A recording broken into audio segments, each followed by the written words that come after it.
Hi, it's Heather. I am back again with another process video. Thank you for joining me. I am working with the Paige Evans Oh My Heart collection from Pink Paisley, and I already started with a piece of white cardstock that I have applied some gesso to and backed it with one of the pattern papers. I actually have the 12 by 12 paper pad.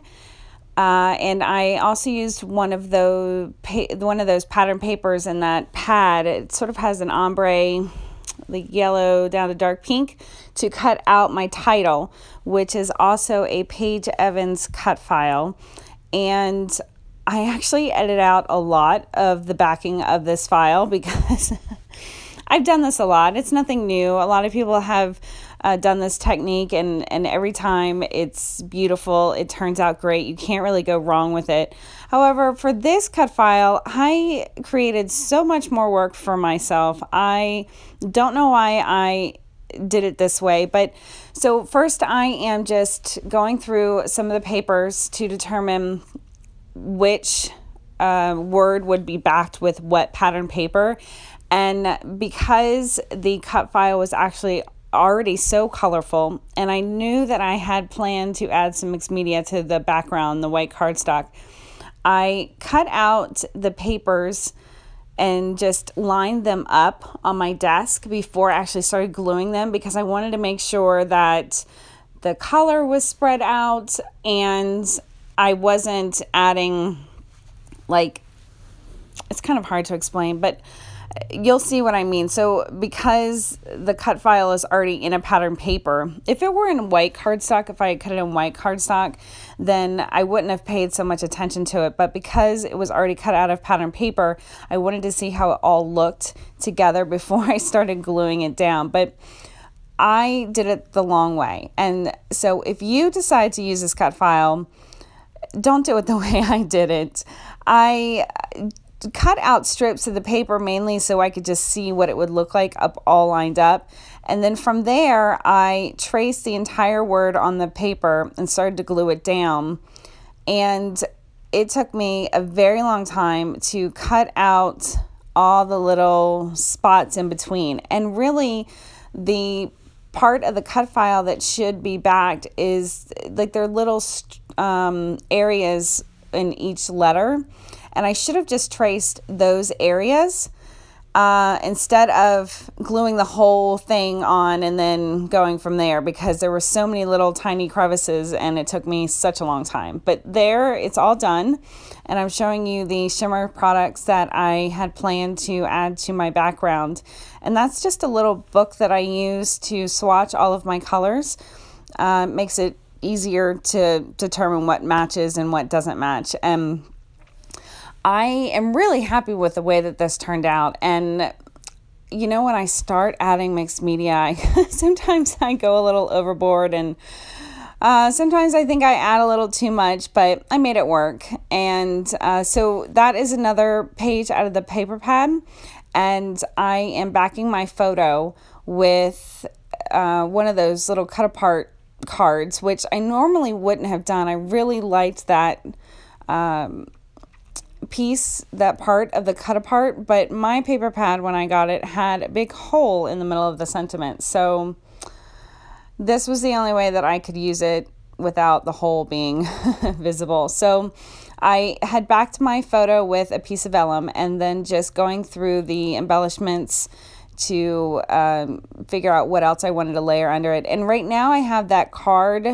It's sort of the same ombre look, and it has some gold foiling on it, and I love that, but I don't end up using it because I didn't want to cover it up. So I think I end up backing it with something else.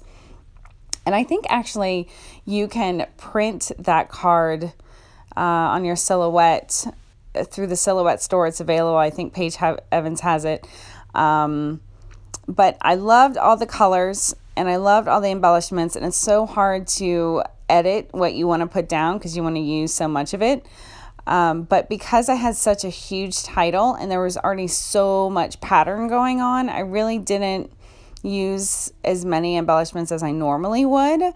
And so before I start gluing anything down, I'm going to add some watercolor and some paints to the background, and I was trying to add colors behind parts of the cut file that would give it a contrast. And right there, I'm just testing out this purple shade, and I knew my photo was going to go there, so that's why I added it there, and it really didn't match at all, so I wiped it up, which is why adding gesso is always a great idea. One, if you're planning to add a lot of water, it protects your cardstock, and if you make a mistake, it's usually really easy to just dab it up right away. But the purple is sort of like a dusty purple, if that makes sense. So I don't end up using it. And the pinks and the sort of teal or dark mint green color are very easy. I have several shades of paints. However, the yellow, I spent so much time trying to match that yellow. If anybody has tried to match that yellow in this collection before, I'd love to know what they ended up using. And that is, I believe it's a Caribbean Sunset from Shimmers, and I liked it, but it was a little too dark, and I think I was trying to go for like a peachy or dark pink orange.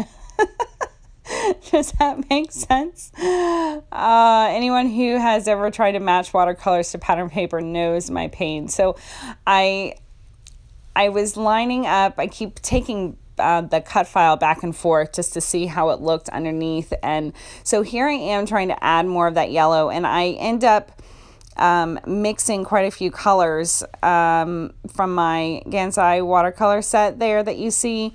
Because I really wanted to add some of that color, but none of the Shimmers products that I had really worked. So I'm just mixing 2 or 3 of the colors on that watercolor palette to add to my background. And it really still doesn't ever match.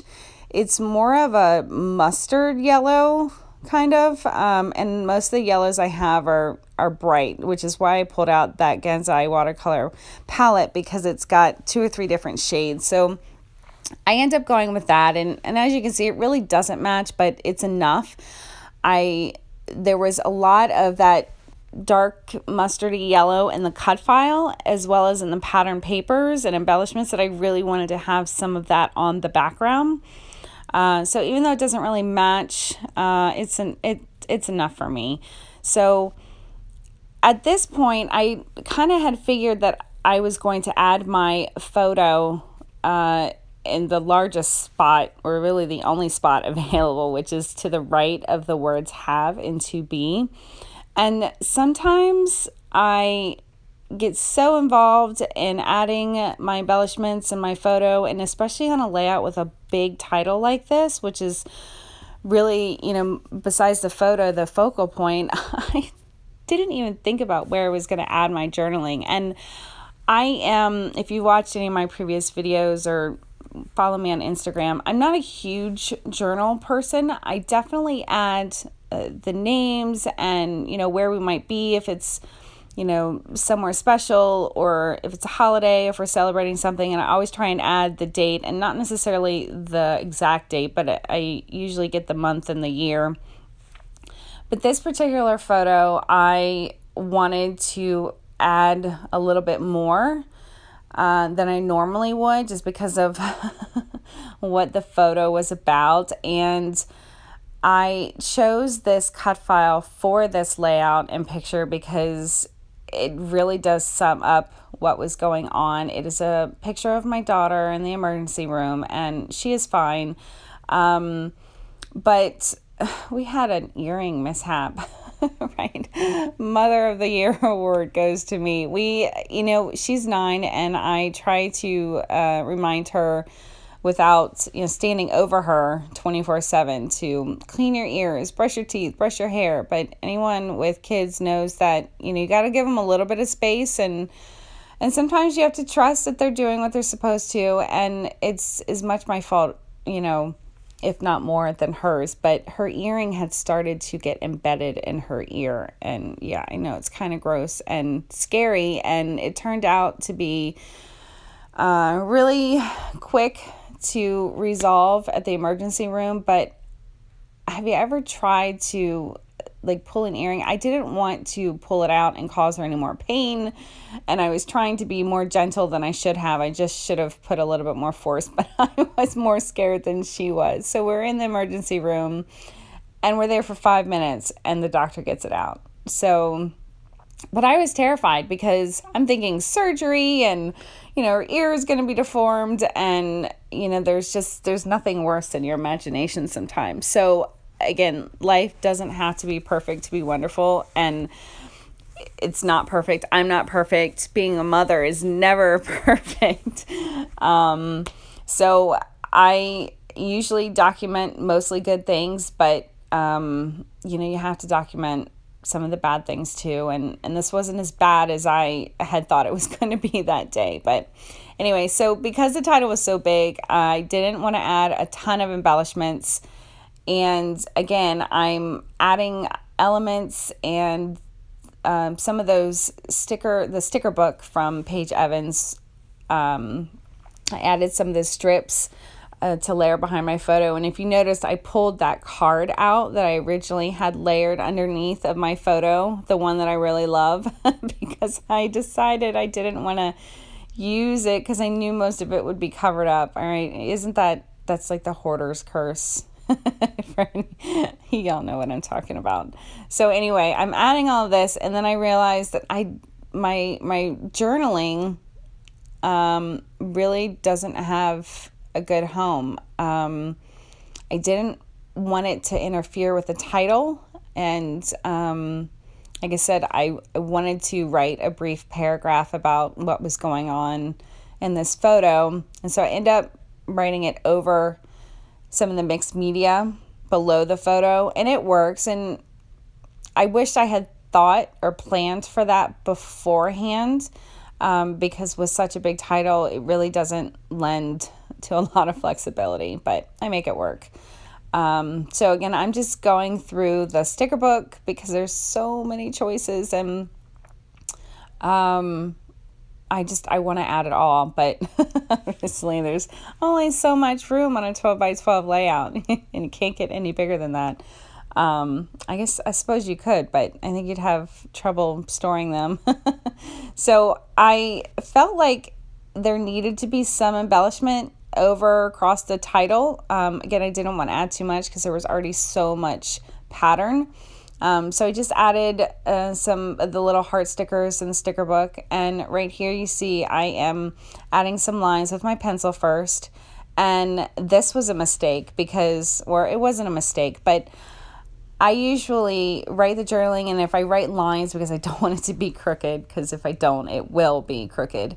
And then I go back and I try and erase it, which was the mistake, because then I smeared it in the watercolor background. It just so I started with a light colored gel pen just because I didn't want it to look dark. Usually I write in black, but so right now I'm just taking my tweezers and I'm adding some matching sequins scattered about the page, which I like to do with just squirting a little bit of multimedia matte on my mat and using my tweezers makes it easy. So that is pretty much the rest of the layout. I think right at this point I wanted it to stand out a little bit more, and so I added some trace some of the words with my glitter pen. So that is my finished layout. I really hope you liked it and you found some inspiration.